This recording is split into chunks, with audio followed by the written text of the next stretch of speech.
All right, so our next speaker, Jerry has spent 45 years in healthcare with focus on pharmaceuticals, diagnostics, biotechnology. He's the chairman of the Foundation for Mind-Bending Research, which he mentioned earlier, which tomorrow night is their meeting, if you're available for that.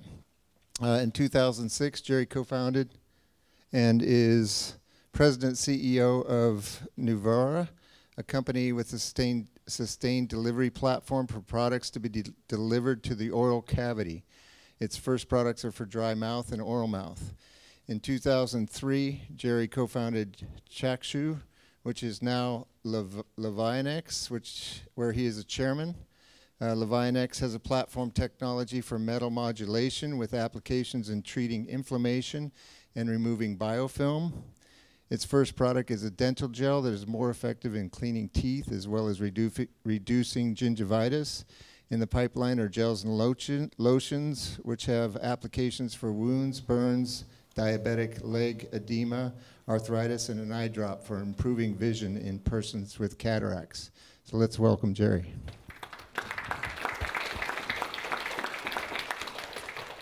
Thank you. I'm on? Yeah. Can you hear me? Okay, good.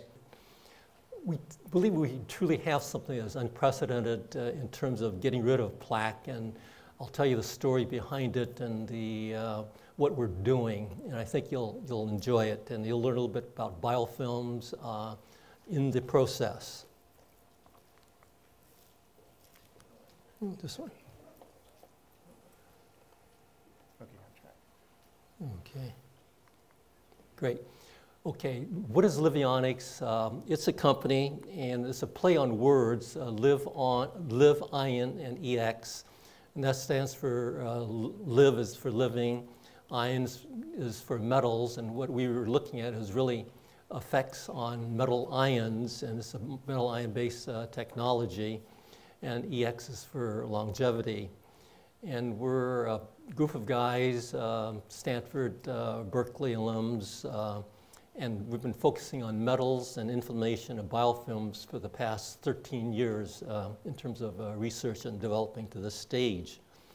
And we're working heavily with the people at the University of Texas and also the University of California at Irvine. And we believe we have a truly disruptive technology for dispersing biofilms and for treating inflammation. Biofilms do play a big role. Plaque is just one of them. Biofilm is an unsolved problem, and you all know biofilms. You stick your finger in the drain, that slippery stuff, that's biofilm. You know that you're running water through it, doesn't get rid of it. You get a sore throat, that's a biofilm type of a problem. Biofilms are complex in terms of their structure, and it's very difficult to dislodge. And I have a little clip in a few minutes that shows you how biofilms are formed and why they're so hard to kill and to dislodge. Typically, you try to use antibiotics, but if it's in the mouth, you really don't want to do that. That's not a good way to do it, although some toothpastes do have a form of antibiotics and antibacterials, but they'll always have some side effects. And this one, I'm going to play a short film or slide presentation on bacterial formation or bacterial biofilm formation, and this will give you a pretty good idea of why it's so difficult to kill. Bacteria is attached to surfaces, and any moving water, still water, is there. And here the bacteria sort of line up onto a surface, and they multiply.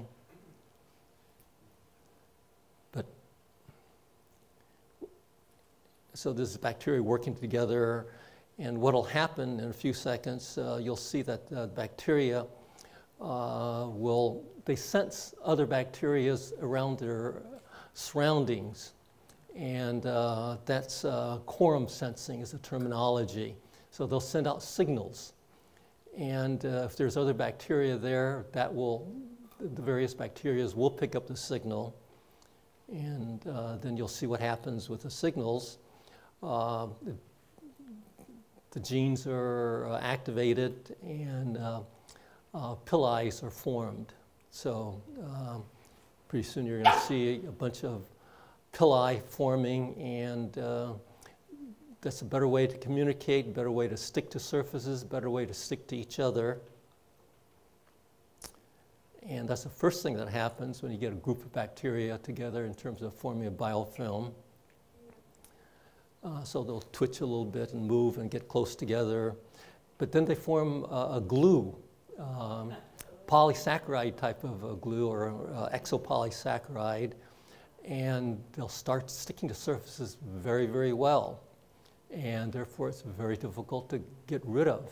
And I think some of the diseases we have around are, in fact, due to biofilms forming and being difficult to get rid of, even with antibiotics. And I think some diseases give antibiotics for a long time, and you still don't get rid of the problem, even though the antibiotic's supposed to work.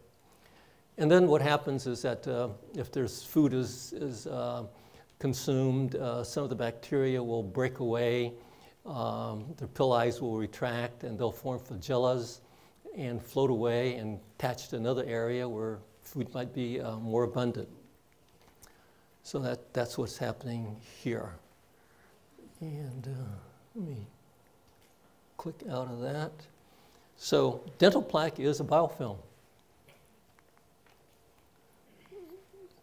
And it transforms oral bacteria into a harmful environment. And biofilms and bacteria really is the cause of bad breath. You hear about gastric or other things. It's really bacteria that is there that's giving off the sulfur compounds. And when you have bacteria, you'll get gum inflammation. There's this tissue damage.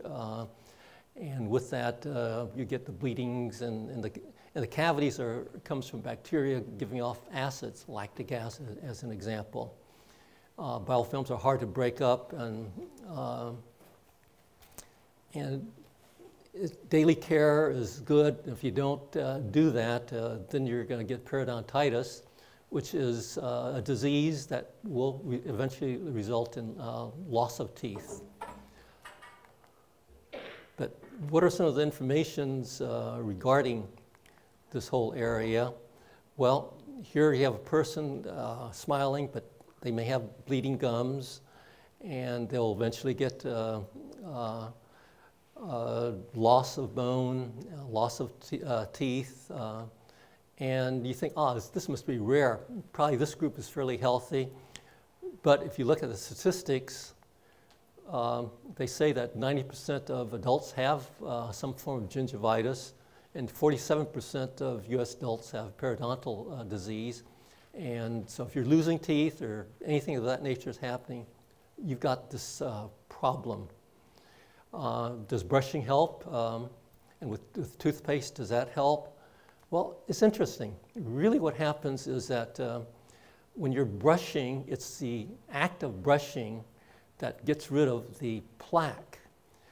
So here's a study that showed brushing with water and brushing with an ordinary toothpaste. And the results are about the same, basically. It's just that you like the foam and you like the feel of toothpaste. So what is it that we're putting into our mouth when we brush our teeth? You do have a detergent or a soap, and that doesn't do too much in terms of getting rid of the biofilm. It has other barriers to go through. And you do put in grit, and so it's basically a silica. And that's what is there that's grinding away, or they're trying to use that to rub away the biofilm. But really, it's a brushing action that does it. And a lot of toothpaste have antibacterials. Triclosan is very, very common, and they're trying to ban that in terms of hand soaps and cleansers of that nature. But it's in some of the toothpaste. Stannous fluoride is used not for the fluoride portion, but really for the antibacterial portion in this case. So basically, you're getting not too many benefits from the standard toothpaste. We're talking about a new science that we've created, that we're actually breaking the bonds that hold the plaque to the teeth. And we're doing that at the molecular level. And so what happens when you have bacteria and you have tooth surface? Tooth surface is negatively charged. The bacteria is negatively charged. Theoretically, two negative charges should repel. They shouldn't come together. They do come together. And that's because saliva has calcium. And the calcium essentially reduces the extent of the negative charge around the bacteria and around the tooth surface. And when you do that, the two come together and you get the biofilm form. So now you have the ability to come together. Why does that happen?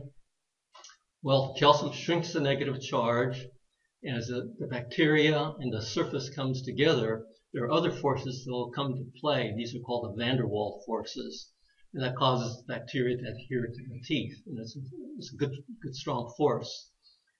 And after the bacteria latches on and forms a biofilm, it creates acids. The acids are what causes the cavities. The acids do a couple of other things. It stimulates the formation of the fibrils or the pilies to anchor to the surface and aids in the bacterial buildup. And here's just a picture of showing that the plaque level has 2 to 3 times as much calcium as the saliva. So you're aiding basically the biofilm formation. A reduction of the calcium inside the biofilm will cause a number of things to happen. Basically, it causes a breakup of the glucan gel or the exopolysaccharide. That's the glue that it helps hold the biofilm together. And if you reduce the calcium, electrostatic charge, repulsion between the bacteria surface and the teeth will then also occur and cause the bacteria to be released. And it also encourages formation of flagella, and that causes the bacteria to float away. So if you can get to the calcium in between the layers, you've done something very positive to get rid of plaque and a biofilm. Well, how do we get rid of the calcium? The obvious answer that most people know is, we'll use a chelator. It'll pick up the calcium. We do that, but calcium chelators are abundant and they're widely used in toothpaste. The metaphosphates are there, and some use other types of chelators, but they don't seem to be working. Why aren't they working? And why don't chelators work? Well, a chelator is typically a negatively charged molecule. Biofilm is basically a negatively charged surface. And that's the same problem you have in terms of when you talk about membranes and cells and why chelators don't work well. It's exactly the same problem. Basically, you have negatively charged surfaces and you're trying to get a chelator to do its job, and it just floats around on the outside of where it's trying to do the job. And so chelators are naturally repelled from the plaque surface, and that's the reason it doesn't work. They can't get access to the calcium inside the biofilm. And what we've done at Livionex is that where our intellectual property is located is in terms of how do you get a negatively charged molecule, a chelator, to penetrate the negatively charged membrane or a biofilm. And we use a chelator. It's called a Enamel, and it's a food-safe chelator. But it works, and that's because we activate the Enamel in such a way that it now coats the surfaces in such a way that it can get into the biofilm and get into the cell surfaces, and therefore can do stuff that you cannot do before. And we do that without any abrasives, detergents, or antimicrobials. So we have no antimicrobials in it. We have no foam, and we have no abrasives. And it's a very safe material. And therefore, the toothpaste we have, you use it without any fear. Well, I'll just review how it works. The calcium coats surfaces on bacteria. bacteria deposits on teeth. It concentrates the calcium, and based upon that, you grow the villi and you grow the you excrete the exopolysaccharides at a good rate, and you form the sticky gels and you form the biofilm. And what we do in terms of our mechanism is we take away that calcium, so therefore it's not going to be able to stick to surfaces, and therefore it can't concentrate the calcium, and basically all the other problems of villi growing and excreting and forming sticky gels is not there. And when we first discovered this, we said, okay, we'll just do a little study just to see what happens. And we did a small double-blind randomized trial comparing Livionex with Colgate Total. And it was just a short trial, 4 weeks with toothpaste use, a few patients, 130 teeth, 84 teeth with Colgate. And all the patients received professional cleaning after measuring a baseline. And the results were very, very intriguing. What we observed was that in terms of reduction of plaque with Colgate, at that point it's 7%, but the reduction in plaque, and use it by measuring plaque indexes, was about 91%. And if you look at gingivitis, and there's a gingivitis index, Colgate was 16%, and we were at 80%. And if you look at bleeding, reduction in bleeding, 53% from Colgate, and we're at 94%. So dramatic improvements. Then we noticed something else that was happening.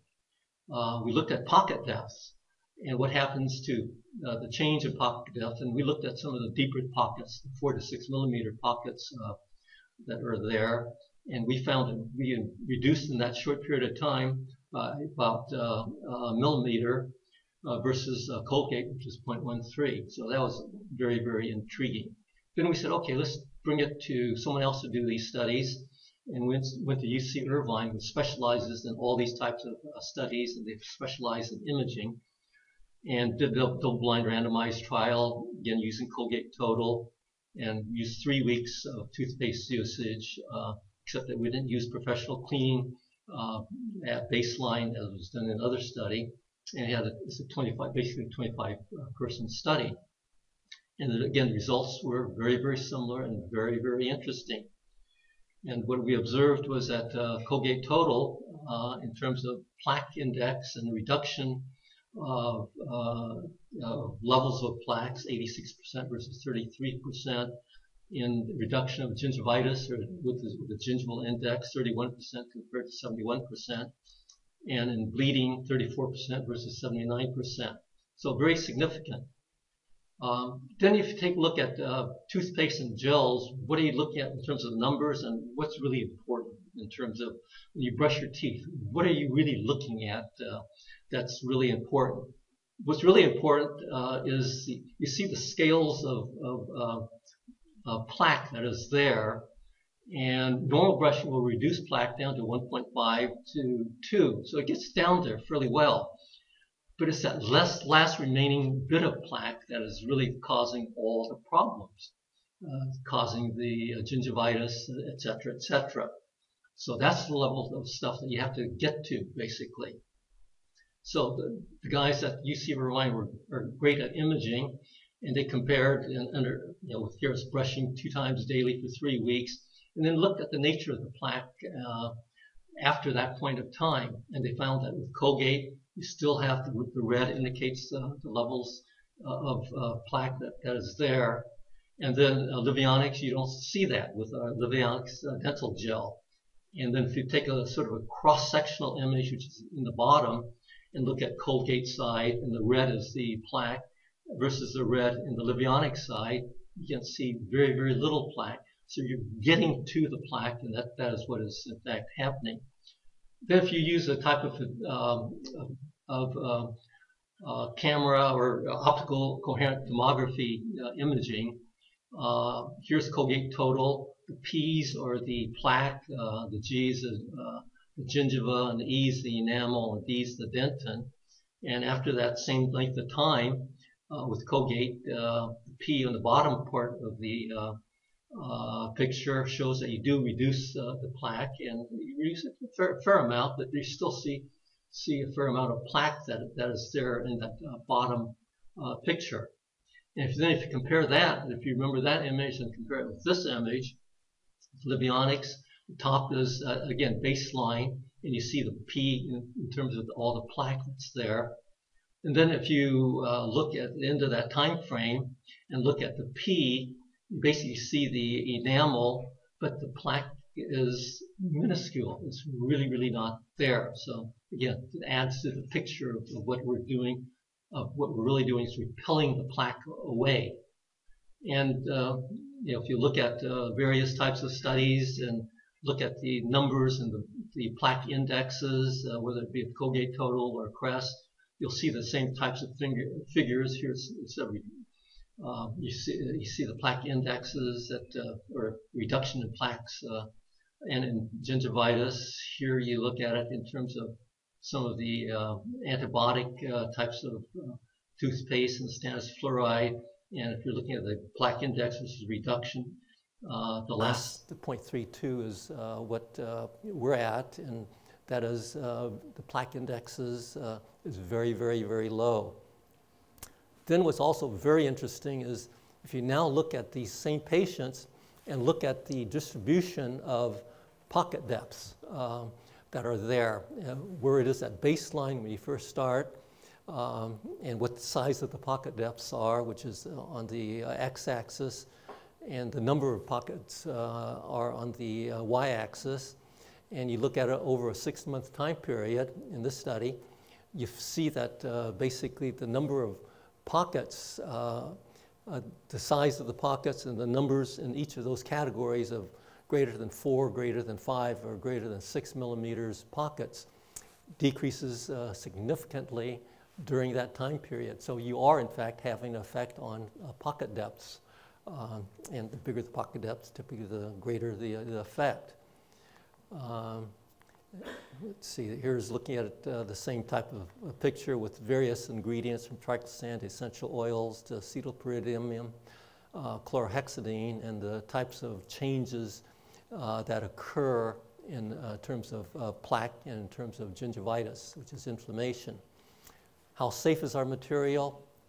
Well, there's a way to do this, and you look at it in terms of surface microhardness, remineralization, and another type of study, relative erosion resistance, and you put in an appliance in your mouth and wear it for a certain length of time and subject the teeth to various scenarios. And what we found in terms of hardness was very, very interesting. We made some fluoride toothpaste just for the heck of it. The stuff we're selling doesn't have fluoride in it, but we made some with it. And our fluoride toothpaste compared equally well with the various other types of fluoride toothpaste in terms of hardness. But what surprised us was that with our dental gel, the hardness level, which is a measure of the remineralization, was much higher. How is that possible? And probably what is happening is that you're getting rid of the plaque. Saliva has calcium, so you're remineralizing much more efficiently, and that's probably the reason for this figure. And then if you look at erosion and subject the teeth to erosion with these appliances, again, the results are interesting. Our fluoride version does a little bit better, but it's basically about the same as all the other fluoride toothpastes that are out there. And but what we found was that with our Livionex dental gel, it got the same type of erosion resistance as the fluoride toothpaste and under the length of time that this study was done. Again, that's probably because you had more calcium deposits and therefore more remineralization, and that made the teeth stronger in that sense, and that's the reason for the results. And if people don't know the reason why fluoride works, calcium fluoride just has a pH that is much lower before it dissolves than calcium phosphate, which is that's the reason teeth dissolve.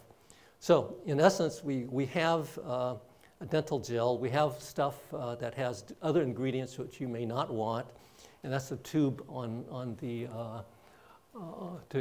your left there. That's a tube. It does have FD&C blue to give it a blue color. But other than that, it's basically natural. But if you don't want the FD&C blue, which is just a trace amount, we've made a live-free version, which has basically nothing but just the activated Enamel, the ingredients to make it activated, and the stuff to make it a gel, and that's it. And we are more expensive than toothpaste because you're getting a lot more. So don't be surprised when you look at it. You say, oh, I'm paying 20 bucks for this toothpaste.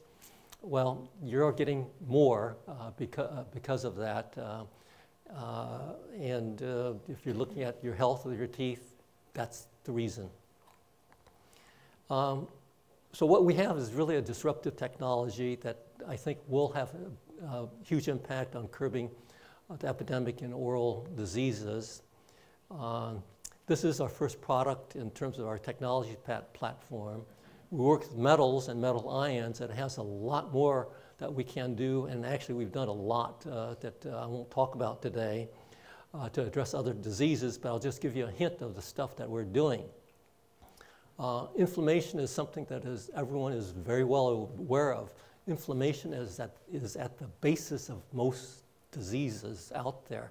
It may be in the form of inflammation from diabetes or other diseases, but at the base, there's inflammation that is occurring.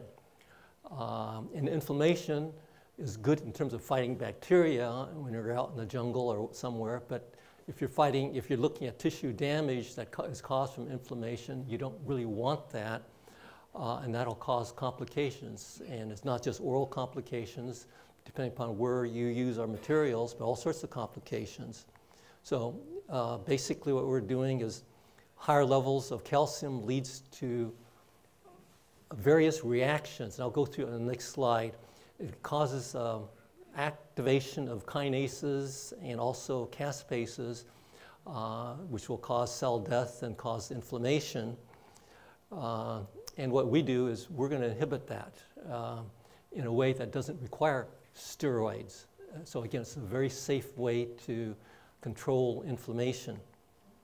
So what we do, if you look at this diagram, the blue is basically above the cell, and then you have the yellow, which is the cell membrane, yellow and the tan, and then inside the cell is that light green color. And basically what happens in the body is you have oxidative reactions are occurring. You have iron that's there, and it's going to cause oxidants to form, and the oxidants that are there will get into the membranes. And when that happens, what happens is that there's a molecule called arachidonic acid, and oxidation of that will form 5-hydroxynonenal, that's HNE. And what that does is that it'll attach to proteins and affect membrane fluidity, meaning that calcium can now get into the cell. Calcium above the cell is okay. It's 10,000 times as much calcium as there. But if you get calcium into the cells, lots of things can happen. Calcium inside the cells will activate the caspases, and that's the first step in activating the apoptosis mechanism. That is the mechanism that causes cell death. The other thing that happens is that kinases get activated, and that activates in turn the inflammatory cycles or cascades, and you get the inflammatory cytokines, and those are the things that will lead to cell death. So, and then the other thing, there's also ways to detoxify the arachidonic acid, and there's pathways to do that, and that's on the right-hand side there. And you have the aldose reductase and the glutathione transferases and aldehyde dehydrogenase enzymes. And what we found was that our materials somehow, we haven't looked into it, it activates detoxification mechanisms, and we find elevated levels of aldehyde dehydrogenase. We haven't figured that out. In this slide, all the MEs is just talking about the activated dethymyl molecule, and we've activated it, and therefore you see where it's where all the you're stopping the oxidants from forming, you're stopping the arachidonic acids from going to 5-hydroxynonenal, you're stopping the cascades, whether it be the cascades for apoptosis or the inflammatory kinases that will activate that. So that's all, and we've done lots of other studies with lots of other, we have different versions of this from lotions, et cetera, that will work. And then, let's see, if there's time permitting, I'll show you, CBS picked up on this and did their own story. We didn't have anything to do with the story. And I think this is interesting to sort of look at, simply because you'll see it from the CBS scenario. Oops, not too loud. How do you?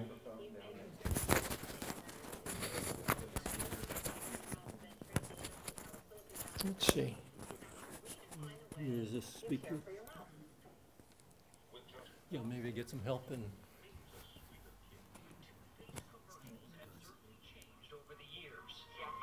Great, thanks.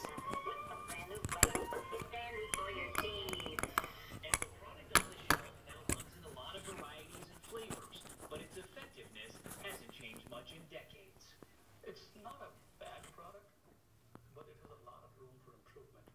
Amit Goswami is founder and CEO of Livionex. He doesn't call his new product toothpaste, but rather a dental gel. It's a very different texture than what we're used to for Somehow it's not coordinated. It claims to be 2.5 times more effective than traditional toothpaste. It's out of sync. Let me see if I can get it back into. $1.8 billion on each year. Despite that, 90% of adults have gum inflammation known as gingivitis, and 47% have gum disease. We said, if we can make a dent in this, not only will this be a good business, but we have done well, something it's not going to work. Yeah, let it run. Did you brush okay. your teeth yet this morning? Okay. I'll pull it back out a little bit because I think the key is to look at. Well, I guess it's. Plaque, and their gums were more than twice as healthy. But also the structure of the plaque was quite Well, different. this is what is. That's Petra Wilder Smith. She's at the UC Irvine. This is what a tooth looks like 4 hours after someone brushed with regular toothpaste. All that red stuff is bacteria. The white is the sticky substance that binds the bacteria to the tooth. Now look at the image of this tooth 4 hours after using Livionex. Much less bacteria and less of that glue. What if your research had found that this was no more effective than Colgate or Crest? Then that's what we would have published. But we reserve the right to publish the results no matter what they are. Because we're scientists and we're clinicians. The American Dental Association calls the product promising, but an ADA spokesman told CBS this morning, quote, Livionex research appears to be in the early stages, and claims of effectiveness against plaque and gingivitis are premature. Livionex is not cheap. It's $20 for 1.7 ounces, but Goswami says cavities and root canals aren't cheap either. We have to move the discussion from how does it taste, how does it work? Because $20 is expensive if you're buying a toothpaste. You can probably stop it. But if you're investing in your own health, it pays back many times over. And he hopes his attempt at Go to the next slide. That's good enough. So I'll stop at that. Okay, any questions? Okay. Hold on. What? Hold on. Well, it's not in stores because it takes a lot of money to get it into stores. And so it's on, okay, I didn't talk about. It's available through the internet, and if you just look up Livionex or Livionex Dental, it's there, and you can just order it directly. And so basically, right now, we're an internet business. Eventually, we'll get into stores, and we'll probably go through the FDA and have all sorts of claims at some point in time. And then we have all those claims, and then we'll raise the monies to do that. But to do it properly, it takes a lot of money. So how much of this tube lasts for how long? Okay, a tube will last for about a month or a month and a half, thereabouts. I think it doesn't take much. You take a pea-size amount. So in that little, in the dispenser, which is that round, not the tube, you squirt it 3 times, and it's a measured amount. And I'm not sure if our literature says, it probably doesn't say, but it'll last you for a while. It's not like the feel of this is that it's totally unlike any toothpaste you've ever used. Am I brushing with water? No, you're not. But it'll feel that way, and it's a brushing motion that releases the ingredients. So it takes a pea-size amount. You don't, instead of filling the whole toothbrush like you normally do with this big thick layer of toothpaste, you put a pea-sized drop on there, or 3 squirts of the tube, and that's all that's necessary. Have you worked with any other delivery mechanisms, such as dental trays, which people use for whitening, so that it essentially can act faster?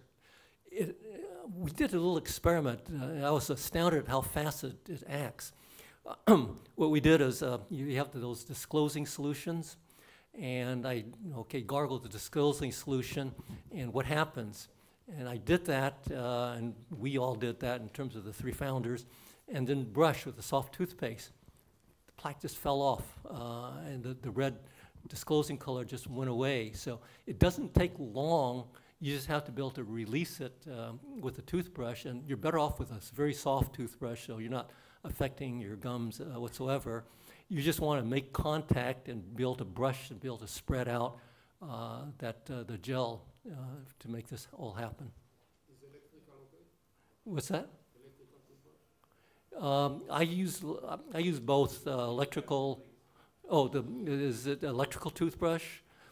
Yeah, it's perfectly okay. In the evenings, I use electrical toothbrush, and in the mornings, when I don't want to wake up my wife, I use a regular toothbrush. It doesn't make any difference. It's the act of brushing that releases the ingredients, and it penetrates immediately, and the things happen fairly quickly.